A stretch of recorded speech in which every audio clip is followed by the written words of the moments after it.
ഇന്നത്തെ പത്രം നിങ്ങൾ നോക്കുകയാണെങ്കിൽ ഈ സാബു കിറ്റെക്സിലെ അതിൻ്റെ ഉടമയായ സാബു ഭാരതത്തിൽ ഇത് മാർക്കറ്റ് ചെയ്യാനുള്ള ഡിസിഷൻ എടുത്തിട്ട് അമേരിക്കൻ ക്വാളിറ്റിയുള്ള കുഞ്ഞുടുപ്പുകൾ ഇന്ന് ഭാരതത്തിൽ ലഭ്യമാക്കാൻ പോകുന്നു. അപ്പോൾ ഇതൊരു റെസിലിയൻസ് ആണ്. ഭാരതത്തെ സംബന്ധിച്ചിടത്തോളം ഭാരതത്തിനകത്ത് തന്നെ ഒരു കൺസംഷൻ പ്രാപ്തിയുള്ള ഒരു വലിയ വിഭാഗം ആളുകളുണ്ട്. ഇതേ ക്വാളിറ്റിയുള്ള സാധനം എവിടെയും വിൽക്കാനുള്ള മാർക്കറ്റ് അവൈലബിൾ ആണ്. അപ്പോൾ ഈ പറയുന്ന സെക്ടറുകൾ ഒരു പക്ഷേ ആ ഒരു എക്സ്ട്രാ മാർജിൻ ഉണ്ടല്ലോ, നമ്മൾ ഡോളറിൽ വിൽക്കുന്നതും ഇന്ത്യൻ രൂപയിൽ വിൽക്കുന്നതും തമ്മിലുള്ള ഒരു വ്യത്യാസമുണ്ട്. അപ്പോൾ പ്രോഫിറ്റിലുള്ള കുറവ് ഒരുപക്ഷെ ഉണ്ടായേക്കാം. എന്നാലും ഈ ഉൽപാദനം വിറ്റഴിക്കാൻ പറ്റാതെ ഈ ചരക്കുകൾ കെട്ടിക്കിടക്കുന്ന ചൈനയിൽ ഉണ്ടായ പോലുള്ള പ്രയാസങ്ങൾ ഉണ്ടാവില്ല. അവിടുത്തെ ഫ്രൈസ്, നമ്മൾ ഈ മക്ഡൊണാൾഡ് പോലുള്ള സ്ഥലങ്ങളിലൊക്കെ പോയാൽ എന്തിൻ്റെ കൂടെ ഒരു കൂട്ടിനകത്ത് കുറെ ഫ്രൈസ് തരും. ഫ്രഞ്ച് ഫ്രൈസ് എന്ന് പറയാൻ ഈ ഫ്രൈസിന്റെ വില $3.5 നിന്ന് ഏതാണ്ട് $5.25 മാറി എന്നാണ്. $5.25 ആണ് ആവറേജ്. അപ്പോൾ ഈ നേരത്തെ പറഞ്ഞ പോലെ വെൻഡീസ് പോലുള്ള സ്ഥലങ്ങളിൽ ലോക്കൽ പൊട്ടറ്റോസ് യൂസ് ചെയ്ത് തുടങ്ങി. നമുക്കുള്ളതുപോലെ ഡെമോഗ്രാഫിക് ഡിവിഡൻഡ് ഇന്ന് ഒരു 25-26 വയസ്സുള്ള ഒരു പോപ്പുലേഷൻ, അതുപോലെ തന്നെ ടെക്നോളജിക്കലി വലിയ ഒരു മുന്നേറ്റം, സ്റ്റേബിൾ ഗവൺമെൻറ്, ഇതൊക്കെയാണ് ആളുകൾ നോക്കുന്നത്. സ്റ്റേബിൾ ആയിട്ടുള്ളൊരു ഗവൺമെൻറ്, വളരെ പവർഫുള്ളായിട്ട് നാഷണൽ ഇൻട്രസ്റ്റ്. ഞാൻ ഫാമേഴ്സിനെയോ മത്സ്യബന്ധന തൊഴിലാളികളെയോ പശുപാലകരെയോ ഒന്നും കുരുതിക്ക് കൊടുക്കാൻ തയ്യാറല്ല എന്ന് പറയുന്ന ഒരു സർക്കാർ. നമസ്കാരം. അമേരിക്കൻ പ്രസിഡന്റ് ഡൊണാൾഡ് ട്രംപിന്റെ പ്രവചനങ്ങൾക്ക് അതീതമായ പ്രഖ്യാപനങ്ങളും പ്രവൃത്തികളും ഒക്കെയാണ് ഇന്ന് ആഗോള വാർത്ത. അതിൽ തന്നെ ആഗോള മാധ്യമങ്ങളും ആഗോള സമൂഹവും ചർച്ച ചെയ്യുന്ന വളരെ പ്രധാനപ്പെട്ട ഒരു വിഷയമാണ് ഭാരതത്തിനെതിരെ അമേരിക്കൻ പ്രസിഡന്റ് ഇപ്പോൾ ചുമത്തുമെന്ന് പ്രഖ്യാപിച്ചിട്ടുള്ള 50% നികുതി. 25% പ്രഖ്യാപിച്ചു കഴിഞ്ഞു. അതിനോടൊപ്പം അധിക നികുതിയായിട്ട്, അധിക താരിഫായിട്ട് 25% കൂടി പ്രഖ്യാപിക്കുന്നതോടുകൂടി ഭാരതത്തെ ഒറ്റപ്പെടുത്തി ആക്രമിക്കുന്നു എന്നുള്ള തരത്തിലുള്ള ഒരു വിശ്വാസം ഭാരതത്തിലും ആഗോള രാജ്യങ്ങൾക്കിടയിലും വളരെ ശക്തമാണ്. ഈ പശ്ചാത്തലത്തിലാണ് ഈ വിഷയം നമ്മൾ ഇന്ന് ചർച്ച ചെയ്യുന്നത്. പ്രമുഖ സാമ്പത്തിക വിദഗ്ധനും ചാർട്ടേഡ് അക്കൗണ്ടന്റുമായ ശ്രീ രഞ്ജിത്ത് കാർത്തികേയനോടൊപ്പം. സ്വാഗതം. നമസ്കാരം. രഞ്ജിത്ത് ജി, ഏതാനും വർഷങ്ങൾ മുമ്പ് ഞാൻ ഒരു പഠനത്തിൽ വായിച്ചത് ഇനിയുള്ള കാലത്ത് ആയുധമെടുത്തുള്ള യുദ്ധമല്ല, ഇത്തരം യുദ്ധങ്ങളാണ്, അതായത് താരിഫ് വാർ, കൊമേഴ്ഷ്യൽ വാറൊക്കെയാണ് നടക്കാൻ പോകുന്നത്. പക്ഷേ ഇപ്പോൾ 2025 നമ്മൾ നോക്കുമ്പോൾ ആയുധമെടുത്തുള്ള യുദ്ധം ഒരു വശത്ത് നടക്കുന്നുണ്ട്. അതിപ്പം പലസ്തീനിലായാലും ഉക്രൈനിലായാലും കംബോഡിയയിലായാലും അതും നടക്കുന്നുണ്ട്. മറുവശത്ത് ഇത്തരത്തിലുള്ള കൊമേഴ്ഷ്യലായിട്ടുള്ള വ്യാപാര സംബന്ധമായ യുദ്ധങ്ങൾ, അതൊരു യുദ്ധം എന്നുള്ള നിലയിലേക്ക് തന്നെ നടക്കുന്നുമുണ്ട്. ശരിക്കും പ്രസിഡന്റ് ട്രംപ് ഭാരതത്തിനെതിരെ ഇത്തരത്തിലൊരു യുദ്ധമാണോ പ്രഖ്യാപിച്ചിരിക്കുന്നത്? ട്രേഡ് ഈസ് വാർ എന്നാണ് കഴിഞ്ഞ, എനിക്ക് തോന്നുന്നു 2010 ഉള്ള സമയത്തുള്ള ഒരു WTO മീറ്റിംഗ് ഉണ്ടായിരുന്നു. അപ്പം അന്ന് ഒരു ആഫ്രിക്കൻ കൺട്രിയിൽ നിന്ന് ഒരാൾ ഒരു ബുക്ക് എഴുതിയൊരു ഇന്ത്യൻ ഒറിജിനിലുള്ളൊരു ട്രേഡ് ഈസ് വാർ എന്നാണ്. അപ്പം അദ്ദേഹം പ്രെഡിക്റ്റ് ചെയ്തിരുന്നത് ഇത് തന്നെയാണ്. അപ്പം ഒരു വ്യാപാരം ആയിരിക്കും ഒരു യുദ്ധമുറ എന്നുള്ളത് തന്നെയാണ്. ഈവൻ നമ്മൾ നോക്കുകയാണെങ്കിൽ ഇപ്പോൾ അഫ്ഗാനിസ്ഥാൻ മുതൽ നമുക്ക് ഈ വളരെ റീസെൻ്റ് ആയിട്ട് അറിയാവുന്ന അഫ്ഗാനിസ്ഥാൻ മുതൽ നോക്കുകയാണെങ്കിലും ഈ യുദ്ധം ഒരു വ്യാപാരം തന്നെയായിരുന്നു ആക്ച്വലി. യുദ്ധക്കോപ്പുകൾ ഉണ്ടാക്കുക, അപ്പോൾ ഡിഫൻസ് ഇൻഡസ്ട്രി വലുതാകും. നമ്മളറിയാം ഇറാഖിലും കുവൈറ്റ് വാറ് സമയത്ത് ഇറാഖിൻ്റെ ആ വാറ് സമയത്ത് കുവൈറ്റുമായിട്ടുള്ള യുദ്ധ സമയത്ത് ഈ പേട്രിയറ്റ് മിസൈൽ, ഈ സ്കഡിനെ ഭേദിക്കുന്ന ഒരു മിസൈൽ ഉണ്ടാക്കിയപ്പോൾ അവിടെ ഒരു ഒരു ഫാക്ടറി മുഴുവൻ, അല്ലെങ്കിൽ ഒരു രാഷ്ട്രം മുഴുവൻ ആഹ്ലാദിക്കുകയായിരുന്നു. പേട്രിയറ്റിന്റെ ഓർഡർ കിട്ടി എന്ന് പറഞ്ഞിട്ട്, റേത്തിയോൺ എന്ന് പറഞ്ഞ കമ്പനിയായിരുന്നു.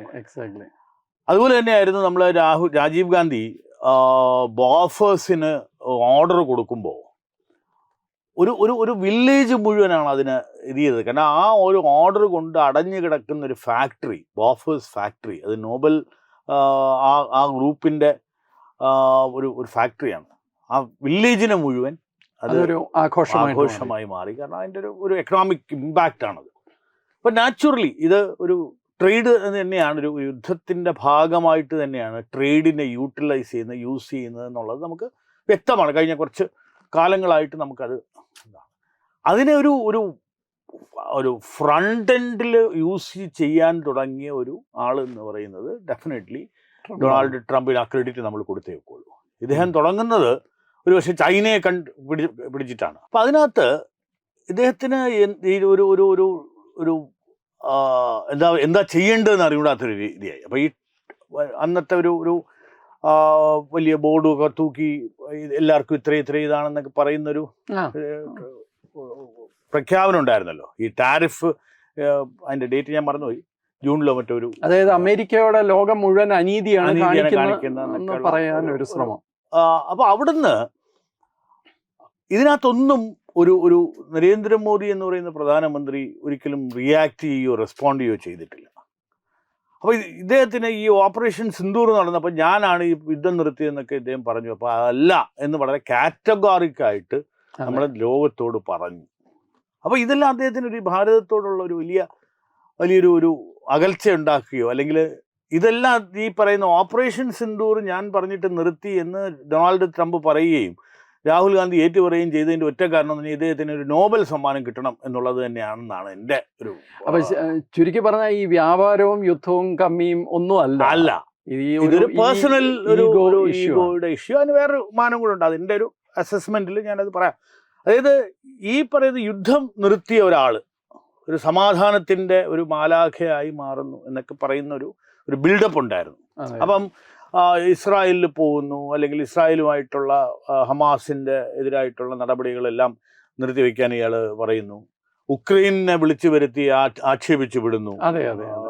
അയാൾ കോട്ടിട്ടില്ല എന്ന് ഒറ്റ പറഞ്ഞു. അപ്പോൾ ഇതെല്ലാം വളരെ ഈ ഒരു ഡിപ്ലോമാറ്റിക് ഇതിൽ വളരെ സില്ലി ആയിട്ടൊക്കെ തോന്നുന്ന കാര്യങ്ങളാണ് ഇയാൾ റിയാക്ട് ചെയ്യുന്നത്. പക്ഷെ അത് ഭാരതത്തോട് അത് ഒരു പക്ഷേ നടന്നില്ല. അത് ഒരു ഇന്ത്യ സഖ്യത്തിനൊക്കെ മാത്രമേ അതൊരു സെലിബ്രേഷൻ ആയിട്ട് ഇന്ത്യ സഖ്യത്തിൽ പോലും എല്ലാവരും അത് ഏറ്റെടുത്തിട്ടുമില്ല. അപ്പോൾ ഈ ഇന്ത്യ സഖ്യത്തിൽ മാത്രമായി ഇതിനെ സെലിബ്രേറ്റ് ചെയ്യാൻ ശ്രമിക്കുകയുണ്ടായി. അതാരും ഒരു രാഷ്ട്രം ഏറ്റെടുക്കുകയോ അല്ലെങ്കിൽ ഈവൻ ഒരു വിഭാഗം പോലും അത് ഏറ്റെടുത്തിട്ടില്ല.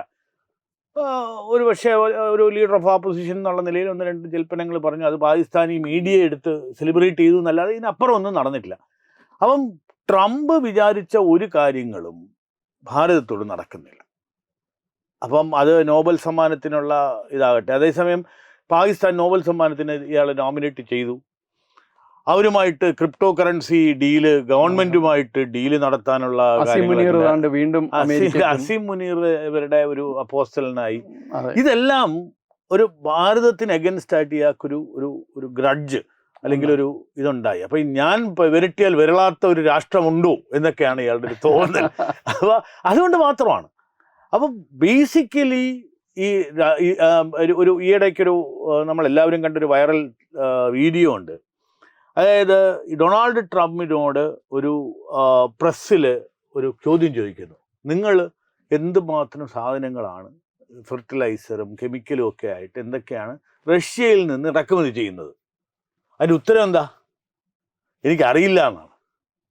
അപ്പോൾ ഈ കാര്യങ്ങൾ അറിയാതെയാണോ റഷ്യയിൽ നിന്ന് അയാൾ എത്ര വാങ്ങിക്കുന്നു റഷ്യയിൽ നിന്ന് അറിയാതെയാണോ ഇന്ത്യയിൽ അല്ലെങ്കിൽ ഭാരതത്തിൽ എത്ര എണ്ണ വാങ്ങിക്കുന്നു എന്നുള്ളത് കണക്കൂട്ടുന്നത്?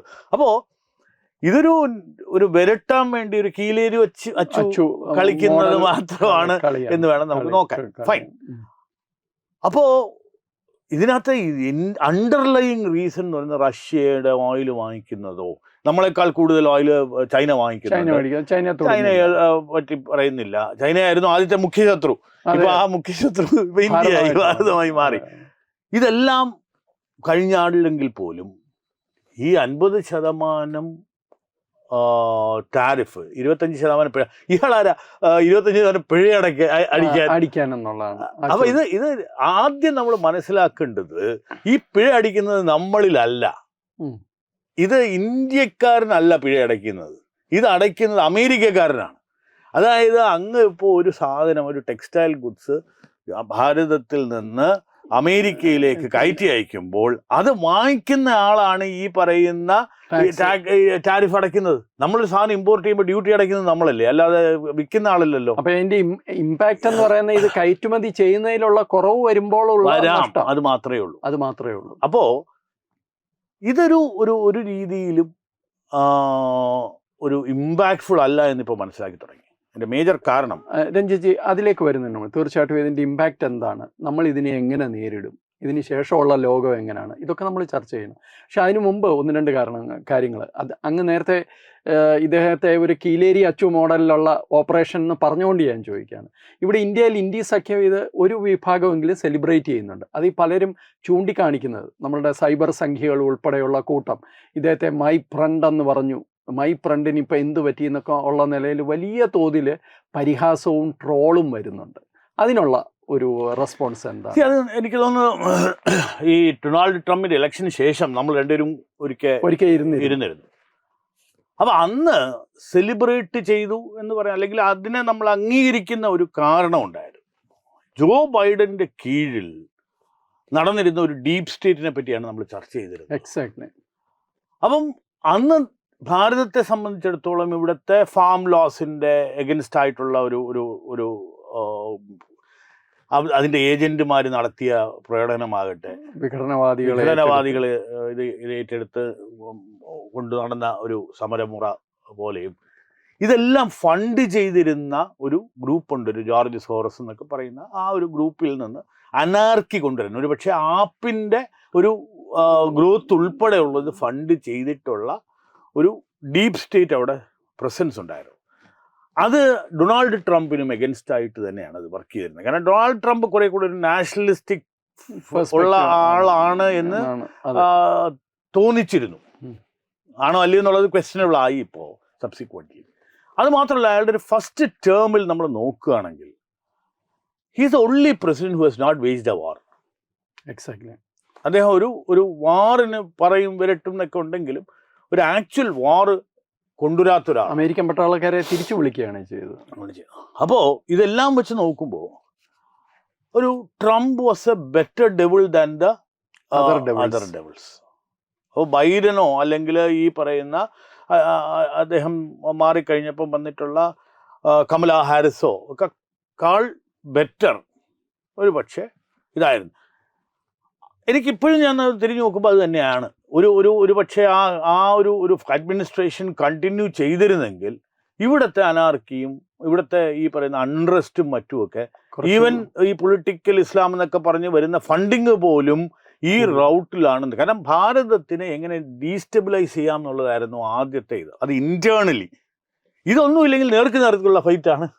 അതെ അതെ. അതായത് ഇന്ന് നമ്മളെ സംബന്ധിച്ചിടത്തോളം ഈ 50% ടാരിഫ് ഉണ്ട്. 50% ടാരിഫ് കൊടുത്തിറക്കുന്ന ഗുഡ്സ് മാത്രം അവിടെ ഇറക്കിയാൽ മതി. അതും പല സെക്ടറിലാണ്. അവർക്ക് വേണ്ട സെക്ടറിലൊന്നും ഈ ടാരിഫ് ചുമത്തിയിട്ടില്ല എന്നുള്ള ഇല്ല. അത് വ്യത്യാസമാണ്. അപ്പൊ അതായത് ജനറിക് മെഡിസിൻസ്, സെമി കണ്ടക്ടേഴ്സ്, ഇങ്ങനെയുള്ള സാധനങ്ങൾക്കൊക്കെ 0% ടാരിഫാണ്. അതേസമയം ടെക്സ്റ്റൈൽസ്, ഇങ്ങനെയുള്ള ജുവലറി. അപ്പോ നമ്മൾ നോക്കേണ്ടത് ഇത് ഇമ്പാക്റ്റ് ചെയ്യുമ്പം നമുക്ക് വളരെ അറിയാവുന്ന കേരളത്തിൻ്റെ ഒരു ബ്രാൻഡ് എന്ന് പറയപ്പെടുന്ന കിറ്റെക്സ് പോലുള്ള മാനുഫാക്ചറേഴ്സിനെ ഇതിന് ഇമ്പാക്റ്റ് ചെയ്യും. കാരണം ഇത് ഈ ബേബി വെയർ ആണ് കിറ്റെക്സ് കൂടുതലായും ഒരു അമേരിക്കയിലേക്ക് അയച്ചിരുന്നത്. ഇന്നത്തെ പത്രം നിങ്ങൾ നോക്കുകയാണെങ്കിൽ ഈ സാബു, കിറ്റെക്സിലെ അതിൻ്റെ ഉടമയായ സാബു ഭാരതത്തിൽ ഇത് മാർക്കറ്റ് ചെയ്യാനുള്ള ഡിസിഷൻ എടുത്തിട്ട് അമേരിക്കൻ ക്വാളിറ്റിയുള്ള കുഞ്ഞുടുപ്പുകൾ ഇന്ന് ഭാരതത്തിൽ ലഭ്യമാക്കാൻ പോകുന്നു. അപ്പോൾ ഇതൊരു റെസീലിയൻസ് ആണ്, ഒരു റിവേഴ്സ് ട്രെൻഡ് ഉണ്ടാക്കാൻ. അതായത് ഭാരതത്തെ സംബന്ധിച്ചിടത്തോളം ഭാരതത്തിനകത്ത് തന്നെ ഒരു കൺസംഷൻ പ്രാപ്തിയുള്ള ഒരു വലിയ വിഭാഗം ആളുകളുണ്ട്.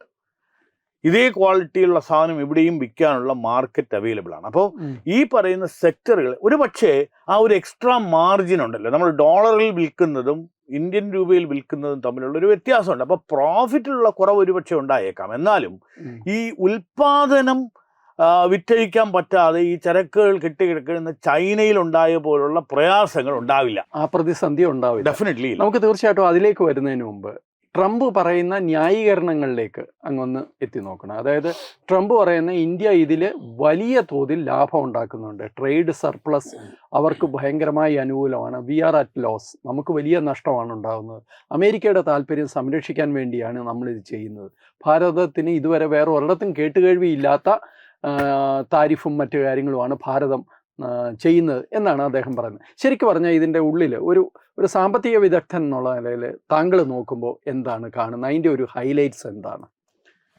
ഇതിനകത്ത് ഞാനൊരു പഠനം നടത്തിയപ്പോൾ ഇതിനകത്ത് ഒരുപാട് ഇൻവിസിബിൾ ആയിട്ടുള്ള ബെനിഫിറ്റ് US-ലോട്ട് പോകുന്നുണ്ട്. ഓക്കെ. ഇപ്പം നമ്മൾ കാണുന്നത് ഏതാണ്ട് എക്സ്പോർട്ട് ഒരു $131.84 ബില്യൺ. റൈറ്റ്. ഇതിനകത്ത് ഇമ്പോർട്ട് എന്ന് പറയുന്നത് $90.66 ബില്യൺ. അപ്പോൾ ഏതാണ്ട് $41 ബില്യൺ ഫേവറബിൾ ഒരു ഇത് ഭാരതത്തിനുണ്ട്. അതാണ് ഈ ഹൈലൈറ്റ് ചെയ്യുന്നത്. അപ്പോൾ നമ്മൾ മനസ്സിലാക്കണം, ഇവിടെ നിന്ന് കുട്ടികൾ അവിടെ പോയി പഠിക്കുന്ന കാര്യങ്ങളുണ്ട്, എഡ്യൂക്കേഷൻ. അതെ. അതുപോലെ തന്നെ ഇന്റലക്ച്വൽ പ്രോപ്പർട്ടി, ബ്രാൻഡ്, ഈ പറയുന്ന KFC ആകട്ടെ, ജോക്കി എന്ന് പറയുന്ന അണ്ടർവെയർ ആകട്ടെ, അത് ഇന്നർവെയർ എന്നൊക്കെയാണ് ഇപ്പോൾ പറയുക.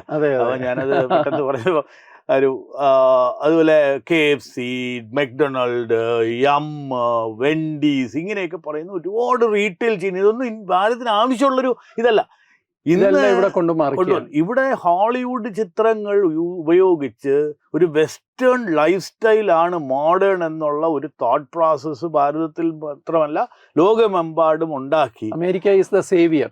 അമേരിക്കൻ രീതിയാണ് ഏറ്റവും ഉദാത്തവും ഉത്തമവുമായ ജീവിത രീതി എന്ന് പറഞ്ഞ് മനസ്സിലാക്കി ഉണ്ടാക്കി. അത് യങ്സ്റ്റേഴ്സിനെ അതൊരു കച്ചവടമായിട്ട് മാറ്റിയ ഒരു ബ്രില്യൻസ് അമേരിക്കക്കാർക്കുണ്ട്. ഇത് കൂടാതെ ഈ അങ്ങ് പറഞ്ഞ ഈ കാര്യങ്ങളിൽ നമ്മുടെ IT മേഖലയിലെ സർവീസസ് ഉൾപ്പെടുക. ഞാൻ ചോദിക്കുന്നത്, അവിടെ അമേരിക്കയിൽ ഒരു $40 കൊടുക്കേണ്ട ഒരു സർവീസിന് ഇവിടെ $10-12 അത് ലഭിക്കുന്നുണ്ട്. അതും ഒരു ഇൻവിസിബിൾ ഗെയിൻ. അത് ഡെഫിനറ്റ്ലി ഇൻവിസിബിൾ ഗെയിൻ ആണ്. അവിടെ നിന്ന് ഈ പറയുന്ന പോലെ ഞാൻ പേഴ്സണലി വർക്ക് ചെയ്തിട്ടുള്ള ഒരുപാട് മെഡിക്കൽ ട്രാൻസ്ക്രിപ്ഷൻ പോലെയുള്ള മേഖലകൾ. അത് മാത്രമല്ല, ഒരുപാട് ഈ പറയുന്ന കോഡിംഗ് ആകട്ടെ, സോഫ്റ്റ്വെയർ ഡെവലപ്മെന്റ് ആകട്ടെ, ബാക്ക് ഓഫീസ് പ്രോസസ്സിംഗ് ആകട്ടെ, അക്കൗണ്ടിങ് ആകട്ടെ, ടാക്സ് പ്രിപ്പറേഷൻ ആകട്ടെ, അവിടത്തേനേക്കാൾ 4-1 പ്രൈസിനാണ് ഇവിടുന്ന് ചെയ്തുകൊണ്ട്. അപ്പോൾ അവിടെ ഉണ്ടാകുന്ന ആളുകളുള്ള പേഴ്സണൽ ലാഭം ആക്ച്വലി അവിടുത്തെ കൺസ്യൂമർ സ്പെൻഡിങ്ങിന് കൂട്ടുന്ന ഒരിതാണ്. ഞാൻ $40 പകരം ഞാൻ $15 കൊടുത്തുള്ളൂ. ആ ബാക്കിയുള്ള പണം ആക്ച്വലി അവർക്ക് അവിടെ സ്പെൻഡ് ചെയ്യാൻ പറ്റുന്നതാണ്. അപ്പോൾ ഈ പറയുന്ന ഒരു തിയറി ഒരു മാച്ചിങ് അല്ല. ഇവിടുത്തെ ജോബ് മുഴുവൻ പോയി, അല്ലെങ്കിൽ ഇവിടുന്ന് പണം മുഴുവൻ അങ്ങോട്ട് പോയി എന്നുള്ളത് ശരിയല്ല. അപ്പോൾ നേരത്തെ പറഞ്ഞ പോലെ ഈ പറയുന്ന ഇതെല്ലാം അങ്ങോട്ടും പോകുന്നുണ്ട്. വിദ്യാഭ്യാസത്തിന് വേണ്ടിയാകട്ടെ, ടൂറിസത്തിന് വേണ്ടിയാകട്ടെ. അപ്പോൾ ഇതെല്ലാം കൂടെ ഞാനൊരു കണക്ക് ക്വാണ്ടിഫൈ ചെയ്യാൻ പറ്റിയിട്ടുണ്ടോ? $80 മുതൽ $85 ബില്യൺ ആണ് നമ്മൾ ഇൻവിസിബിൾ ആയിട്ട് നമ്മൾ ഭാരതത്തിൽ നിന്ന് അമേരിക്കയിലോട്ട് പോകുന്നത്. 80 തൊട്ട് 85 ബില്യൺ വരുന്നുണ്ട്. ഏതാണ്ട് ഇത് നെറ്റ് നോക്കുകയാണെങ്കിൽ ഇതിന്റെ എല്ലാം കൂടെ നമുക്ക് ഇതിന്റെ ഒരു ആക്ച്വൽ പോലും ഒരു $100 ബില്യൺ നെറ്റ് സർപ്ലസ് നമ്മൾ അമേരിക്കയ്ക്ക് ഉണ്ടാക്കി കൊടുക്കുന്നുണ്ട് എന്നുള്ളതാണ് ഒരു ഗെസ്റ്റിമേറ്റ്. പല സോഴ്സസിൽ നിന്നും നമ്മൾ നോക്കി മനസ്സിലാക്കുകയാണെങ്കിൽ. അപ്പൊ ഇത് അറിഞ്ഞുകൂടാത്ത ഒരാളാണോ അവിടുത്തെ അമേരിക്കയുടെ? എന്റെ അടുത്ത ചോദ്യം അതാണ്. കാരണം അമേരിക്കയുടെ പ്രസിഡന്റ് ഒരു കാര്യം പ്രഖ്യാപിക്കുന്നു, ഒരു നയം എടുക്കുമ്പോൾ ഇത്രയും വളരെ വിശാലമായിട്ട് ഇപ്പോൾ ഇവിടെ ഇരുന്നു കൊണ്ട് അങ്ങേക്ക് പറയാൻ പറ്റുന്ന കാര്യങ്ങൾ പോലും അദ്ദേഹം അറിയുന്നില്ലേ? അപ്പോൾ ഡെഫിനറ്റ് ഈവൻ ടൂറിസത്തിന് പോലും $5 മുതൽ $8 ബില്യൺ ഇന്ത്യക്കാർ അവിടെ ചിലവാക്കുന്നു എന്നുള്ളതാണ്. ഇവിടെ നിന്ന് നമ്മുടെ മുഖ്യമന്ത്രി ഉൾപ്പെടെയുള്ള ആളുകൾ അവിടെ പോയി ചികിത്സിക്കുമ്പോൾ അവിടെ കൊടുക്കുന്ന പണത്തിന്, നമ്മളൊക്കെ കൊടുക്കുന്ന പണത്തിന് കണക്കില്ലേ, നമ്മുടെ പണമില്ലേ, കണക്കല്ലേ. അപ്പം ജനറലി ഇന്ത്യയിൽ നിന്ന് അങ്ങോട്ടും ഇതുപോലെ ഒരു ഫണ്ട് ഫ്ലോ നടക്കുന്നുണ്ട്. അപ്പോൾ ഇത് അൾട്ടിമേറ്റ്ലി ബാലൻസ് ഓഫ് ട്രേഡോ ബാലൻസ് ഓഫ് പേയ്മെന്റ് എന്നൊക്കെ പറയുന്നത് വിദേശ നാണ്യ വിനിമയത്തിൽ ഉണ്ടാകുന്ന വ്യതിയാനങ്ങളാണല്ലോ. അതെ. ആ വ്യതിയാനങ്ങളിൽ ആക്ച്വലി അമേരിക്കയ്ക്ക് തന്നെയാണ് ഇന്ന് മുൻതൂക്കം. അപ്പോൾ പിന്നെ അത് എൻ്റെ ചോദ്യം വീണ്ടും ഞാൻ ആവർത്തിക്കുകയാണ്. ഇതിപ്പോൾ തിരുവനന്തപുരത്ത് ഇരുന്നുകൊണ്ട് അങ്ങേക്ക് പറയാൻ പറ്റുന്ന ഈ ഒരു കാര്യം വളരെ സിമ്പിളായിട്ടാണ് അങ്ങ് പറഞ്ഞത്. ഈ കാര്യം മനസ്സിലാക്കാൻ കെൽപ്പില്ലാത്ത ആളാണോ ട്രംപ് എന്നുള്ളതാണ് എൻ്റെ ചോദ്യം. അതിനപ്പുറം അപ്പോൾ എന്തെങ്കിലും കണ്ടിട്ടാണോ അദ്ദേഹം ഈ നയം എടുക്കുന്നത്? നമുക്ക് അങ്ങനെ ചിന്തിക്കേണ്ടി വരുന്നത്. നമുക്കൊരിക്കലും അങ്ങനെ ഒരു ക്ലാരിറ്റിയോടുകൂടി ഇതിനൊരു ആൻസർ ഇല്ല. നമുക്ക് ഊഹിക്കാനേ ഒക്കുള്ളൂ. അപ്പോൾ ഇതിൻ്റെ കാരണം ജിയോ പൊളിറ്റിക്കലാണോ? ഒരു പക്ഷെ അല്ല എന്ന് വേണം പറയാൻ. കാരണം എന്ന് പറഞ്ഞാൽ ഭാരതത്തിനെ എപ്പോഴും ആളുകൾ എല്ലാവരും ഇന്ന് ഒരു growing economy, fastest growing large economy ഇന്ത്യയുമായിട്ട് അന്ന് ഈ കഴിഞ്ഞ ദിവസങ്ങളിൽ നിക്കി ഹേലി എന്ന് പറയുന്ന അമേരിക്കയുടെ ഫോർമർ റെപ്രസെൻറ്റേറ്റീവ് ടു UN അവർ പറയും ഭാരതത്തിന് ആയിട്ട് അവരുടെ ഒരു ഫ്രണ്ട്ഷിപ്പ് നമ്മൾ ഇല്ലാതാക്കരുത് എന്നൊരു വാർണിംഗ് കൊടുത്തിട്ടുണ്ട്. അതെ. അപ്പം പലപ്പോഴും ഒരു ജിയോ പൊളിറ്റിക്കലാകും സാധാരണ ഇത്, അല്ലെങ്കിൽ അവരുടെ അലയുമായിട്ട് നമുക്കുള്ള പ്രശ്നം. ഇങ്ങനെയുള്ള ഒരു പ്രശ്നങ്ങളും ആക്ച്വലി ഇല്ല. ഓ പിന്നെ എന്താണ്, അപ്പോൾ ഇത് പേഴ്സണലാണ് എന്ന് തന്നെ നമ്മൾ മനസ്സിലാക്കേണ്ടി വരും. അപ്പോൾ നമ്മുടെ ഈ പറയുന്ന ആ ഒരു അന്വേഷണം വന്ന് എത്തി നിൽക്കുന്നത് ട്രംപ് എന്ന് പറയുന്ന ബിസിനസ്സുകാരൻ ഒരു പേഴ്സണൽ ഗെയിനിന് വേണ്ടി, കാരണം അങ്ങനെ ഒരുപാട് അക്വിസിഷൻസ് ഉണ്ട്. അദ്ദേഹം ട്രംപ് എന്നും മെലേനിയ എന്നൊക്കെ പറയുന്ന കോയിൻസ് അദ്ദേഹം ഫ്ലോട്ട് ചെയ്തു. അപ്പോൾ ഈ കറപ്ഷൻ മണി അല്ലെങ്കിൽ ഈ പറയുന്ന ആളുകൾ കൊടുക്കുന്ന പണം ഈ കോയിനായിട്ടാണ്, ട്രംപ് കോയിനോ അല്ലെങ്കിൽ മെലാനിയ കോയിനായിട്ടാണ് കൊണ്ടുവരുന്നത് എന്നുള്ളൊരു അലിഗേഷൻ ഉണ്ട്. ഇതൊന്നും നമുക്ക് തീർത്ത് പറയാൻ പറ്റില്ല, കാരണം ഇത് ഇൻവിസിബിൾ ആണ്. നമുക്ക് ഇതൊരു സൈബർ സ്പേസിലുള്ളതാണ്, വെർച്വൽ അസെറ്റാണ്. അപ്പോൾ പാകിസ്ഥാൻ ഗവൺമെൻറ്റുമായിട്ട് എന്തോ ഒരു എഗ്രിമെൻ്റ് ക്രിപ്റ്റോ കറൻസിയിൽ ഉണ്ടാക്കിയിട്ടുണ്ടെന്ന് പറയുന്നു. അപ്പോൾ ഇതെല്ലാം കൂടെ നോക്കുമ്പോൾ ട്രംപ് എന്ന് പറയുന്ന ട്രംപ് ഇൻസ്റ്റിറ്റ്യൂഷൻസ് ഏറ്റവും കൂടുതൽ ഇൻവോൾവ് ചെയ്തിരിക്കുന്നത് US-ലെയും മറ്റ് രാജ്യങ്ങളിലെയും റിയൽ എസ്റ്റേറ്റിലും ടൂറിസത്തിലുമാണ്. അപ്പോൾ ഈ മേക്ക് അമേരിക്ക ഗ്രേറ്റ് അഗെയിൻ എന്ന് പറയുമ്പോൾ ആ അമേരിക്കയിലേക്ക് ആളുകൾ എത്തുന്നു, അല്ലെങ്കിൽ ബിസിനസ്സുകാർ കൂടുതൽ പണം ഇൻവെസ്റ്റ് ചെയ്യുന്നു.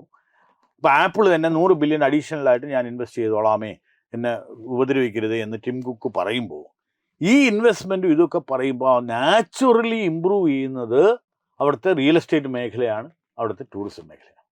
അപ്പോൾ ഒരു ഡയറക്റ്റ് ആയിട്ടുള്ള ബെനിഫിറ്റ് ട്രംപിനുണ്ടാകും എന്ന് പറയുന്നതാണ് ഒരു ബേസിക്കലി പേഴ്സണൽ ഈഗോയേക്കാൾ കൂടുതൽ അദ്ദേഹത്തിന്റെ പേഴ്സണൽ ഗെയിനിന് വേണ്ടി തന്നെയാണ്. രണ്ട് കാര്യം കൂടെ അങ്ങയോട് ചോദിക്കേണ്ടത്. ഒന്ന്, ഇതിൻ്റെ ഇമ്പാക്റ്റ് ആഗോള തലത്തിലും ദേശീയ തലത്തിലും എന്താകും എന്നുള്ളതാണ്. ഇപ്പോൾ ആഗോള തലത്തിൽ തന്നെ UK-യുടെ മുൻ പ്രധാനമന്ത്രി ജോൺ മേജർ അദ്ദേഹം പറഞ്ഞിട്ടുണ്ട്, ഇത് ഗ്ലോബൽ ഡെമോക്രസിക്ക് തന്നെ ഇത് അപകടമാണ്. ആഗോളതലത്തിൽ ജനാധിപത്യ ക്രമത്തെ പോലും ഇത് വല്ലാത്ത അപകടത്തിലാക്കുമെന്നാണ് അദ്ദേഹം പറയുന്നത്. അങ്ങനെ വലിയ ആശങ്ക അമേരിക്കയ്ക്കുള്ളിലും അമേരിക്കയ്ക്ക് പുറത്തുമുണ്ട്. എന്തു തോന്നുന്നു അതിനെക്കുറിച്ച്? ഇതിൻ്റെ ഒരു ഇമ്പാക്റ്റ് US-നകത്ത് തന്നെ ഇപ്പോൾ വന്നു തുടങ്ങി.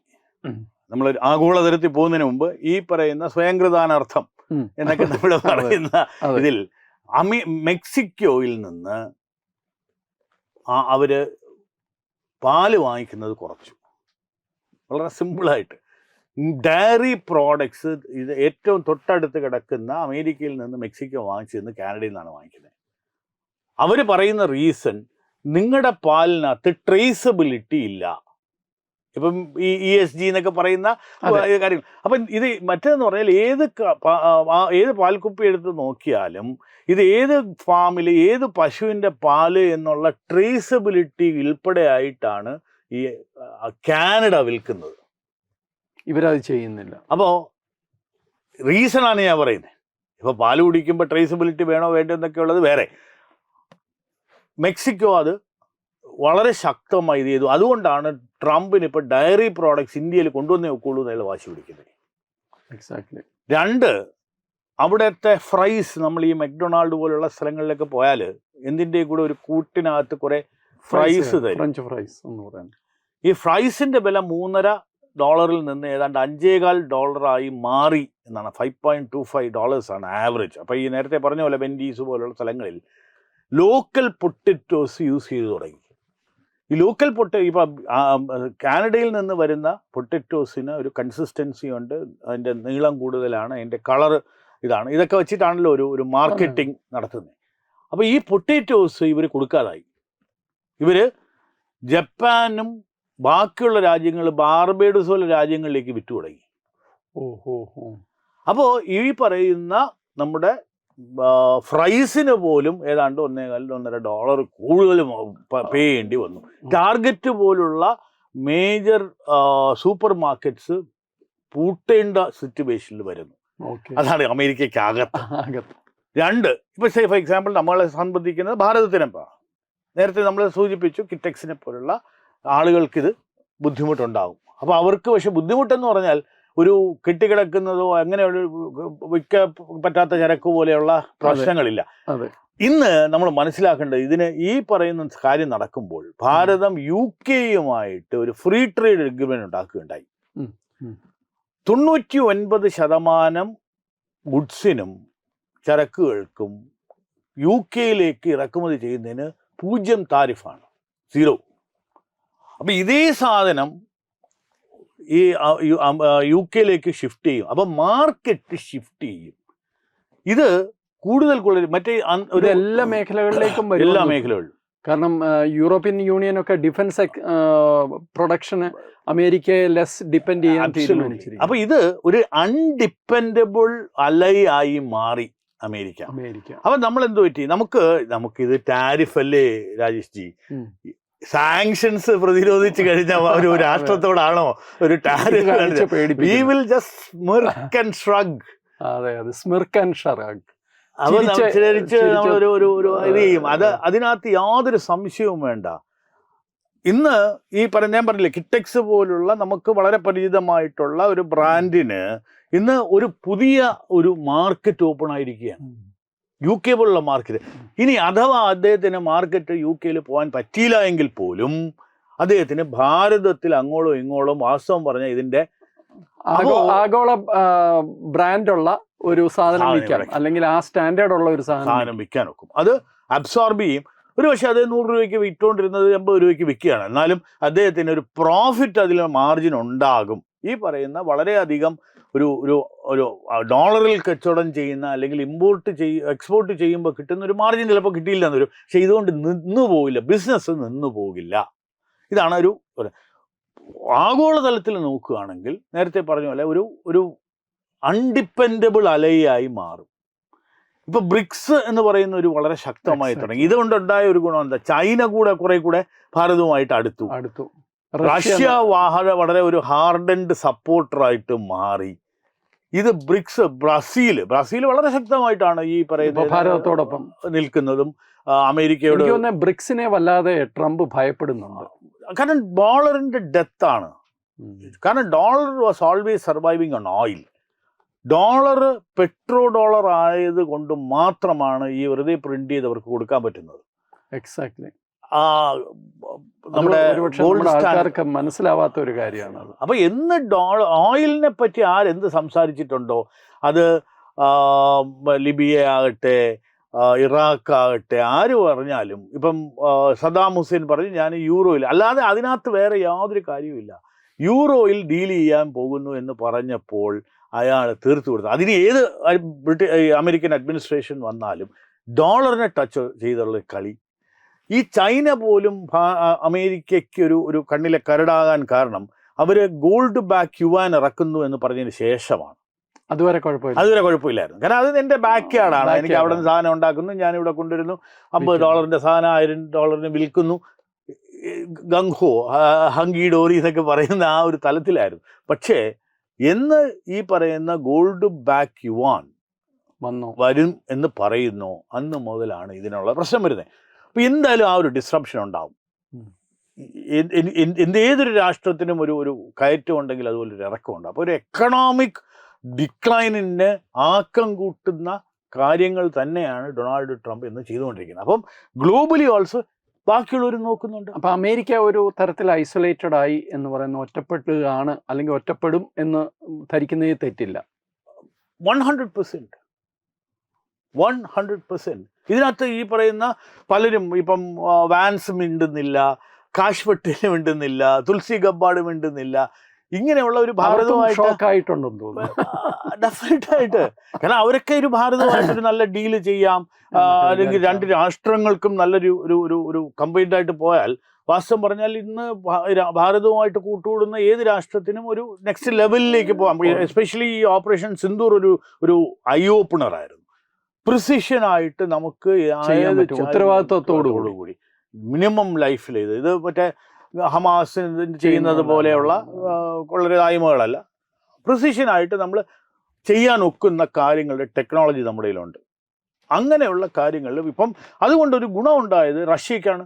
റഷ്യയുടെ അടുത്ത ലെവൽ ഫൈറ്റർ പ്ലെയിൻസും മറ്റുമൊക്കെ ഭാരതമായിട്ട് കൊളാബറേറ്റ് ചെയ്തായിരുന്നു അവർ ടെക്നോളജി. ആഗോളതലത്തിൽ വലിയൊരു ഡിമാൻഡ്. എനിക്ക് തോന്നുന്നത് ഉർവശി ശാപം ഉപകാരമായി എന്നുള്ളത് തന്നെയാണ്. ഭാരതത്തെ സംബന്ധിച്ചിടത്തോളം നീതി ആയോഗിന്റെ ഫോർമർ അമിതാഭ് കാന്ത്ജി അദ്ദേഹം പറയുകയുണ്ടായി, ഇത് ഭാരതത്തിന് കിട്ടുന്ന ഏറ്റവും വലിയ ഓപ്പർച്യൂണിറ്റിയാണ്. അങ്ങനെ തന്നെയാണ് ഇതിനെ കാണേണ്ടത്. കാരണം ആനന്ദ് മഹീന്ദ്ര അത് തന്നെ പറഞ്ഞു. അദ്ദേഹം പറഞ്ഞ ആഗോള മന്ഥനം നടക്കുകയാണ്, പാലാഴി മഥനം പോലെ. അത് കഴിയുമ്പോൾ ഇന്ത്യക്കായിട്ടാണ് അമൃത് പൊങ്ങി വരിക എന്നാണ് അദ്ദേഹം. ആബ്സല്യൂട്ട്. അപ്പൊ ഇത് ഭാരതത്തിനെ സംബന്ധിച്ചിടത്തോളം ഒരു അൺബിലീവബിളി ബ്രില്യൻ്റ് ഓപ്പർച്യൂണിറ്റിയാണ്. നമുക്കുള്ളതുപോലെ ഡെമോഗ്രാഫിക് ഡിവിഡൻഡ് ഇന്ന് ഒരു 25-26 വയസ്സുള്ള ഒരു പോപ്പുലേഷൻ, അതുപോലെ തന്നെ ടെക്നോളജിക്കലി വലിയ ഒരു മുന്നേറ്റം, സ്റ്റേബിൾ ഗവൺമെന്റ്, ഇതൊക്കെയാണ് ആളുകൾ നോക്കുന്നത്. സ്റ്റേബിൾ ആയിട്ടുള്ളൊരു ഗവൺമെന്റ്, വളരെ പവർഫുള്ളായിട്ട് നാഷണൽ ഇൻട്രസ്റ്റ്. ഞാൻ ഫാമേഴ്സിനെയോ മത്സ്യബന്ധന തൊഴിലാളികളെയോ പശുപാലകരെയോ ഒന്നും കുരുതിക്ക് കൊടുക്കാൻ തയ്യാറല്ല എന്ന് വളരെ ശക്തമാണ്. അത് ഈ രാഷ്ട്രത്തിന് വലിയ ഒരു മോറൽ ബൂസ്റ്റാണ്. ആ ഒരു ബൂസ്റ്റിൽ നിന്നും ആളുകൾ പെർഫോം ചെയ്ത് തുടങ്ങും. ആളുകൾക്ക് വന്ന് ഇപ്പൊ ഒരു വെല്ലുവിളി എന്ന് പറയുമ്പോൾ താങ്കളെ അവസാനം ഒരു ചോദ്യം കൂടെ. താങ്കള് സ്വദേശി ജാഗരൺ മഞ്ച് എന്ന് പറയുന്ന പ്രസ്ഥാനത്തെ ദീർഘകാലം കേരളത്തിൽ നയിച്ച ആളുകൂടിയാണ്, ഇപ്പോഴും അതിന്റെ ഭാഗമാണ്. പലപ്പോഴും നിങ്ങൾ ഉയർത്തുന്ന മുദ്രാവാക്യങ്ങൾ ഒരുപക്ഷെ BJPയുടെ പോലും ചേർന്ന് നിൽക്കാത്ത, അല്ലെങ്കിൽ കുറച്ചുകൂടെ അതിശക്തമാണ് എന്ന് പലർക്കും തോന്നിയ ഒരു ഘട്ടം ഉണ്ടായിരുന്നു. ചില അഭിപ്രായ വ്യത്യാസങ്ങളും ഉണ്ടായതായിട്ട് കേട്ടിട്ടുണ്ട്. ശരിക്കും ആ ഒരു സ്വദേശീവൽക്കരണം തന്നെയാണോ ഇതിന് മറുപടി? 100%.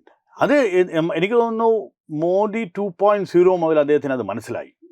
ആദ്യത്തെ 5 വർഷം നോക്കുകയാണെങ്കിൽ സ്വദേശി എന്ന് പറയുന്ന ആ ഒരു കോൺസെപ്റ്റ് വളരെ പഴഞ്ചൻ കോൺസെപ്റ്റ് ആണെന്നും, ഒരു മോഡേൺ LPG ലിബറലൈസേഷൻ, പ്രൈവറ്റൈസേഷൻ എന്നുള്ള ആ മേഖല, അതായത് നരസിംഹറാവു ഓപ്പൺ അപ്പ് ചെയ്ത് ആ പാത പിന്തുടരുന്നതാണെന്നുള്ളത്.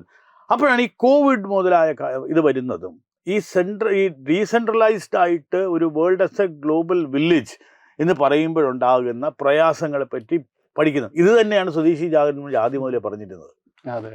ഇത് വിദേശി സംഹരൺ മഞ്ച് അല്ല എന്ന് വളരെ ശക്തമായിട്ട് പറഞ്ഞത്. വി നീഡ് ടു ഹാവ് അങ്ങനെ ഒരു ധാരണയായിരുന്നു. അപ്പൊ ഇതിനകത്ത് നമ്മൾ പറയുന്നത് കൊക്കോള കുടിക്കരുത് എന്ന് പറയുമ്പോൾ ആളുകൾ പുച്ഛിച്ച് ചിരിച്ചു. എന്തോ കൊക്കോള കുടിക്കരുതാണോ ഇതാണോ? ഇന്ന് ഈ പറയുന്ന നമ്മൾ പറയുന്നു IP-യുടെ ഒരു ഔട്ട്ഫ്ലോ, റോയൽറ്റി IP ഔട്ട്ഫ്ലോ ഏതാണ്ട് $2.3 to $3.2 ബില്യൺ ആണ്. തീർച്ചയായിട്ടും. അതായത് നമ്മൾ ഈ പറയുന്ന KFC എന്ന് എഴുതി വെച്ചിരിക്കുന്ന ഇവിടുത്തെ നാട്ടിൽ വളർത്തിയ കോഴിയെ പ്രോസസ്സ് ചെയ്ത് ഫ്രൈ ചെയ്ത് കൊടുക്കുന്നതിന് അതിൻ്റെ ഒരു നല്ലൊരു ശതമാനം അമേരിക്കക്കാരന് കൊടുക്കണം. എല്ലാം ഉണ്ടാകുന്നത് ഇവിടെയാണ്. അല്ലെങ്കിൽ ഈ പറയുന്ന ഒരു ചിക്കൻ ബക്കറ്റ് കൊടുക്കുന്നതിൽ എന്ത് ടെക്നോളജിയാണ്? എക്സാക്ട്ലി. അതിനകത്ത് വാസ്തവം ഇന്ന് ആളുകൾ കണ്ടുപിടിച്ചിരിക്കുന്നത് ഈ super process foods is bad for health എന്നുള്ള രീതിയിലും കൂടെയാണ്. അപ്പം ഇങ്ങനെയുള്ള സാധനം പണം കൊടുത്ത് നമ്മൾ ഈ അസുഖങ്ങൾ വാങ്ങിക്കുന്നു, അതിനുവേണ്ടി മരുന്നുകൾ അവൻ്റെ പൈസ മേടിക്കുന്നു. എന്നാൽ ഏറ്റവും കൂടുതൽ ഫാർമസ്യൂട്ടിക്കൽ ഇവിടെ നിന്ന് കയറ്റി അയക്കുന്നത് നമ്മളാണ്. പക്ഷേ നമുക്ക് GSK ആകട്ടെ, ഫൈസർ ആകട്ടെ, ഇതെല്ലാം അമേരിക്കൻ കമ്പനികൾക്കാണ് നമ്മൾ അതിൻ്റെ പേറ്റന്റ് റൈറ്റ്സും ഇതും കൊടുത്തിരിക്കുന്നത്. അപ്പം അറ്റ്ലീസ്റ്റ് നമുക്ക് ഇന്ന് നമുക്ക് ചെയ്യാൻ ഒക്കുന്നത് ഈ പറയുന്ന അമേരിക്കൻ ബ്രാൻഡുകളെ എങ്കിലും നമ്മൾ അവോയ്ഡ് ചെയ്യുക, ബോയ്ക്കോട്ട് ചെയ്യുക. ഇത് തന്നെയാണ് ആദ്യം മുതലേ സ്വദേശി ജാഗരൺ മഞ്ച് പറഞ്ഞത്. അപ്പോൾ വോക്കൽ ഫോർ ലോക്കൽ എന്ന് വാരണാസിയിൽ പ്രധാനമന്ത്രി പറഞ്ഞിട്ടുണ്ടെങ്കിൽ ഇത് ഒരു സ്വദേശി ഉയർത്തിപ്പിടിച്ച ആ ഒരു ആശയങ്ങൾക്ക് ഉള്ള പൂർണ്ണ അംഗീകാരം തന്നെയാണ്. അതിന് ഒരു ഇക്കണോമിക് ഇമ്പാക്റ്റ് ഉണ്ട് എന്നുള്ളതിൻ്റെ ഒരു അണ്ടർസ്റ്റാൻഡിങ്ങും കൂടെയാണ്. അത് മനസ്സിലാക്കി ഇനി ജനങ്ങളും കൂടെ, കാരണം നമ്മുടെ പ്രധാനമന്ത്രി ഒരു കാര്യം പറയുമ്പോൾ അദ്ദേഹം ഏറ്റവും വലിയ ഇൻഫ്ലുവൻസറാണ്. തീർച്ചയായിട്ടും. അദ്ദേഹം മറ്റേ ഒരു കാര്യം പറയണം, ശുചീകരണം നടത്തണം എന്ന് പറഞ്ഞാൽ അത് ആളുകൾ ഏറ്റെടുക്കും. കൊറോണ കാലത്ത് വീട്ടിലിരിക്കണം എന്ന് പറഞ്ഞാൽ അത് ഏറ്റെടുക്കും. ഡിമോണിറ്റൈസേഷൻ സമയത്ത് 50 ദിവസം നിങ്ങൾ എൻ്റെ കൂടെ സഹിക്കണം എന്ന് പറഞ്ഞാൽ അത് ഏറ്റെടുക്കും. ഇവിടുത്തെ കുറച്ച് പത്രക്കാർ മാത്രമേ ഉള്ളൂ അതിനെ ഏറ്റെടുക്കാതിരുന്നത്. പക്ഷെ ജനറലി ഭാരതം മുഴുവൻ ഇൻഫ്ലുവൻസ് ചെയ്യുന്ന ഒരു വ്യക്തിത്വമാണ് ശ്രീ നരേന്ദ്രമോദി. അപ്പോൾ അദ്ദേഹത്തിൻ്റെ ഒരു ആഹ്വാനം, നിങ്ങൾ ലോക്കലായിട്ടുള്ള വേർപ്പിൻ്റെ വില കൊടുത്ത് ഇവിടുത്തെ ആളുകളുടെ സാധനം വാങ്ങിക്കുക എന്ന് പറയുമ്പോൾ ഇനി അങ്ങോട്ട് എത്രമാത്രം കൊക്കോകോള ആകട്ടെ, ജോക്കി ആകട്ടെ, അതുപോലുള്ള ഫോറിൻ ബ്രാൻഡ്സിന് ഇമ്പാക്റ്റ് ചെയ്യുമെന്ന് നമുക്കിനി കണ്ടറിയാം.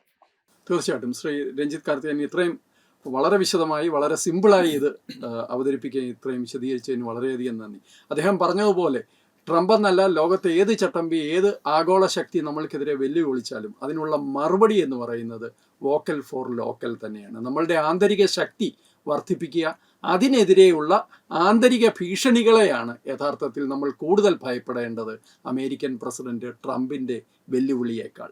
നമസ്കാരം.